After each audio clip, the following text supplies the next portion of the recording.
Hey guys, Trapper John here from It's A Trapp Gaming, and it's been a while, it's been a long time, but here we are. Video game news is back, and this is your first episode of 2018. So without further ado, sit back, relax, don't forget to hit like, subscribe, and comment your favorite stories and any more stories you'd like to see coming on. So like I said, without further ado, let's get started.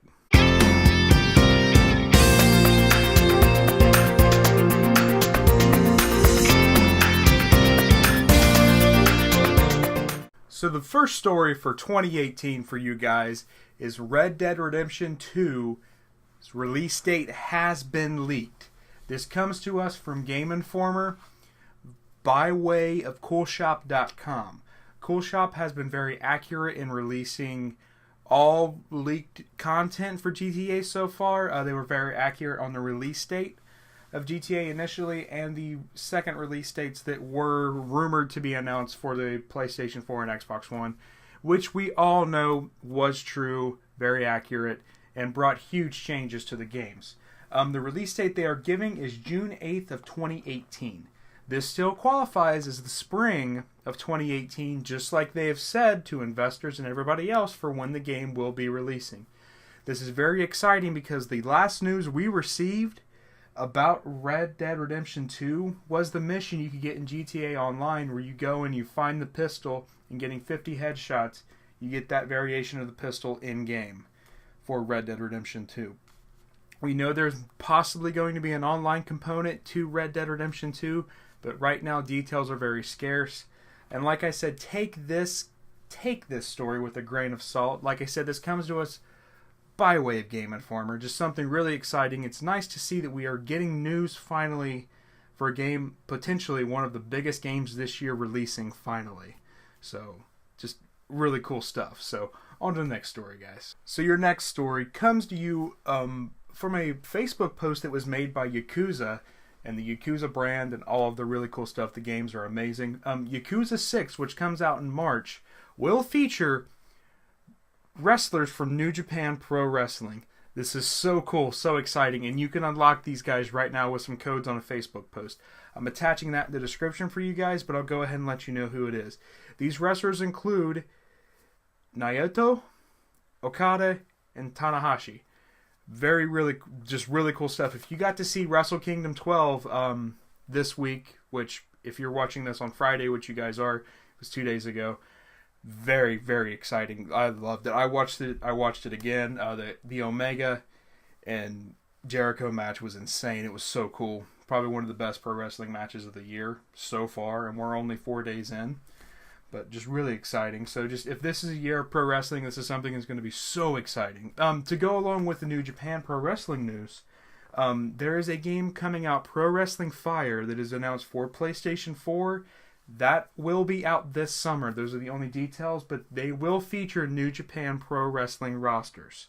No word on any other rosters, if you can create your own.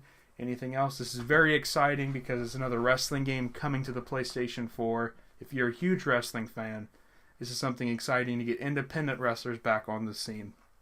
This reminds me a lot of the old WCW games that were on the N64, NWO versus WCW World Tour.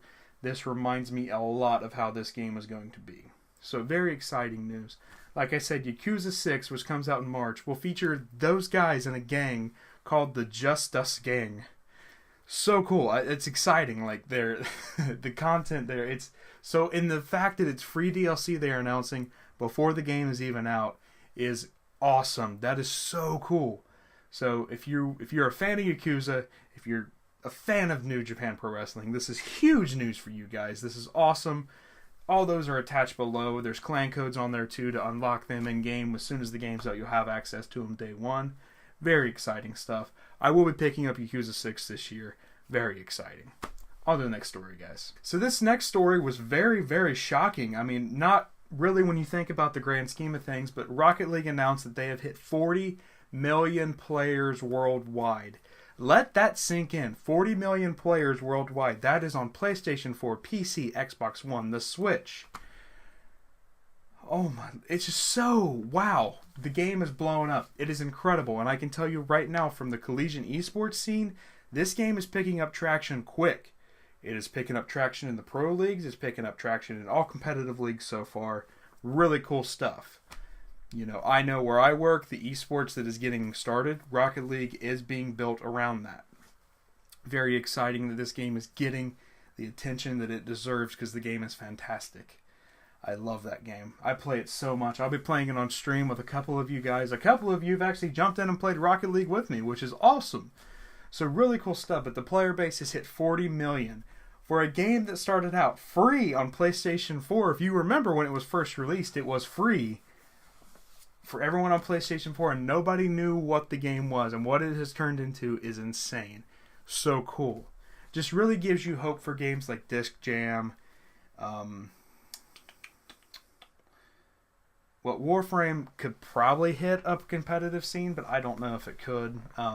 Just some really cool things. So let me know in the comments, what is your favorite competitive game being played right now? Is it Overwatch? Is it Counter-Strike? Is it League of Legends? Is it Hearthstone? Is it Vainglory? Is it Madden? Is it even Super Smash Brothers? Really cool stuff. So let me know on that below. But let's go ahead and get into the next story, guys.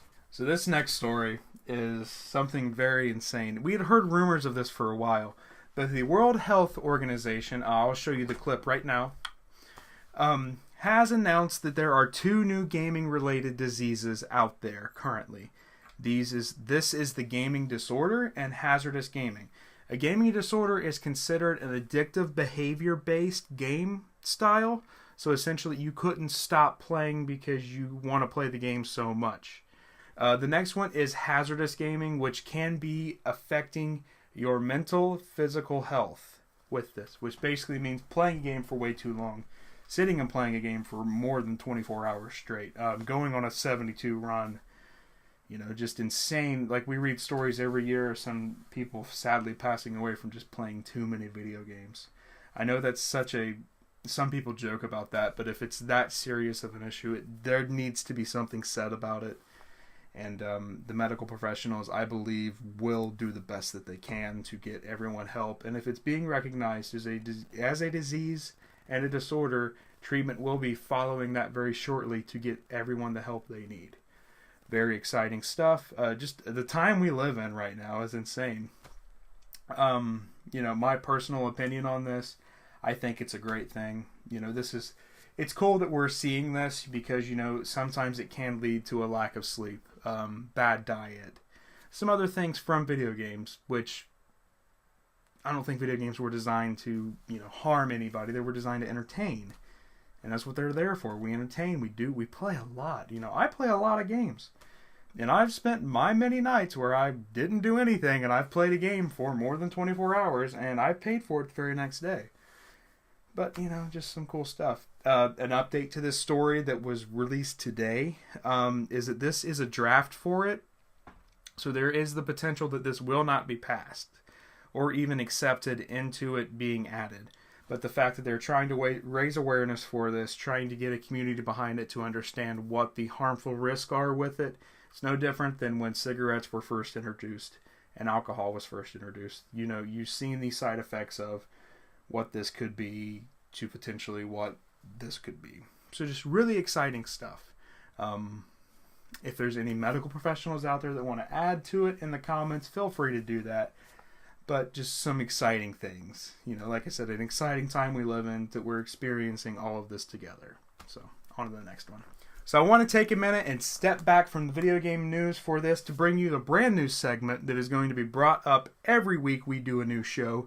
This is going to be called the Discussion Time.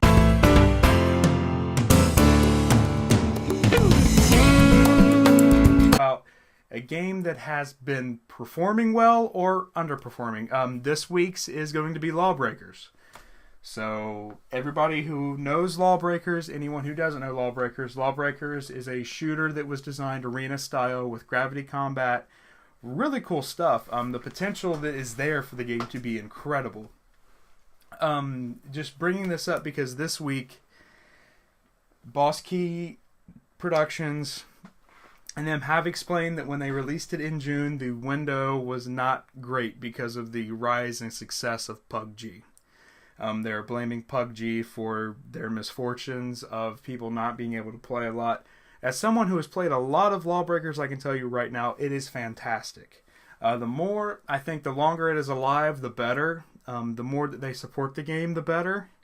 And the more that people understand what the game is going to become and being all about and what it was designed to be is insane.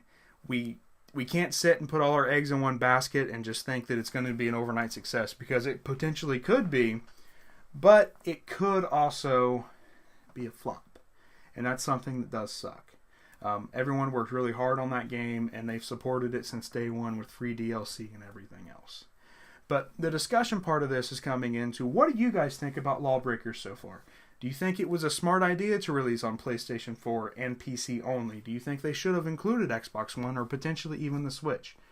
Do you think that them adding that to more platforms will make the game more successful? My opinion is yes. If it is on Xbox, it'll gain more ground. If it's here, it'll gain more ground. The more eyes on your product, the better. The more people that can play it, the better. You know, the player base on Steam is very small right now. The player base on PlayStation 4 is very small also. I love the game. I gave it a great review because I enjoyed playing the game. I enjoyed every aspect of it. The characters, it was really cool to get some free characters. Seeing some cool things here and there. Playing in the beta and the improvements they did from that were it was so great. But it's still, you got to take a step back and just kind of understand that these games take time. You know, Overwatch wasn't an overnight successful, huge thing that it was. You know, what Overwatch is now is not what it was when it released. Because I remember when it released, it was not getting good reviews. It was getting good reviews critically, but players were not enjoying it because there was no content. And then the loot crates and everything else coming into effect. But very, very, very big stuff. You know, they designed it to be a competitive game, and as soon as it gets a more competitive background on it, it'll be even better. The same with PUBG. Once PUBG is out of its early access, it will be coming to PlayStation 4. That did come from Blue Hole Studios, excuse me. They did make that confirmation that will be coming. We don't know when it's out of early access. We don't know for sure. We know the issues it's had on Xbox One, but we just don't know at the moment. So like I said, bringing it back to discussion time here, what is your honest opinion of Lawbreakers? Do you enjoy it? Do you hate it? Did you play it? Did you just have no interest in it? Are you tired of the shooters that are arena style that have been harped on and brought back a couple of times?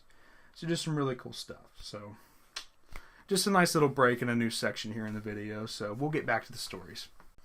So our next story came to us directly from Elijah Aninoma. He was the series producer on Legend of Zelda, the Breath of the Wild. He's come to us and said that all future titles will involve open world scenarios that were used directly in Breath of the Wild, which means that an open world Zelda game is here to stay. And yes, so exciting to actually have that as a confirmation that any future Zelda titles, now granted, there probably is one in production right now, but that's 5 years down the line before we even get a whisper of what it will be. But really exciting that they're already thinking it's going to be open world. The reception we had from this, where it was everyone's game of the year, where it was a huge success commercially and for player based. But it's so exciting to know that we have this and that we will still have dungeon exploration, this or that, but the open world is there to stay, and Hyrule as a full explorable world is insane. And I love that. It just puts a smile on my face thinking about it. It was stuff that when you're a kid you dream of. Man, wouldn't it be cool to just ride Epona and just enjoy the world? And now that you can do it on your Switch, you can do it on future Nintendo consoles, and that's very exciting. Something that is very exciting for younger generations to grow up enjoying, just like we did with Ocarina of Time. So on to the last story today, guys. So our last story was something that was broke by Star Wars HQ, and it was featured on the Nerdist. This is Matt the Radar Technician. It's a mod for Battlefront 2 on the PC, and if you are a fan of Saturday Night Live, you've seen the Undercover boss with Kylo Ren exploring Starkiller Base, where he poses as Matt the Radar Technician. and finds Kylo Ren's lightsaber, but it's really Kylo Ren. Insane. It's so funny, hilarious, and I love that the community is behind this. I'll attach the story below for you guys to check it out on the Nerdist, and all credit to Star Wars HQ for showing this on YouTube first. Very exciting stuff. Just really cool to see that the mods on the PC, it just sucks because I would love to play it on PC, and I'm eventually going to, but the mods they have so far are insane. They just did an Anakin skin too from episode 1 through 3, and it looks awesome. You know, little kid Anakin running around killing was awesome looking. Just really, really cool. I have enjoyed the game so far. I have a few issues with it, but nothing that is game breaking to make me turn it back in and just never play ever again. I still enjoy it. I still love playing. It's just very exciting. So Matt the Radar Technician is here to stay, and Battlefront 2 for PC. Very exciting stuff. So thank you guys for tuning in. Thanks for hanging out. Thanks for stopping by today. You guys are awesome. I've been wanting to come back to video game news just as soon as I had some more time to get stuff done. But 2018 is a brand new year. Brand new stuff coming to this channel. And updating the video game news was one of the main things I wanted to do. Some other plans in place, but everything else. But thank you guys so much. If you like the new aspect of it, if you like the new changes to it, let me know. If you think we need to go back to the old ways, let me know. We're here to experiment and change some things, but so far, great stuff. I am excited to be back. So glad to be talking to you guys again. You guys are awesome. I will catch every single one of you online and in the very next video. For everyone who showed up to the stream last night, thank you guys so much. We played a bit of Fortnite and you guys got to see me screw up a couple of times, but pull off an insane sniper shot that I did not even mean to do. Just really cool stuff. So just thank you guys so much. We'll be streaming again this weekend, so I will catch every single one of you online and in the very next video. See you guys. Bye.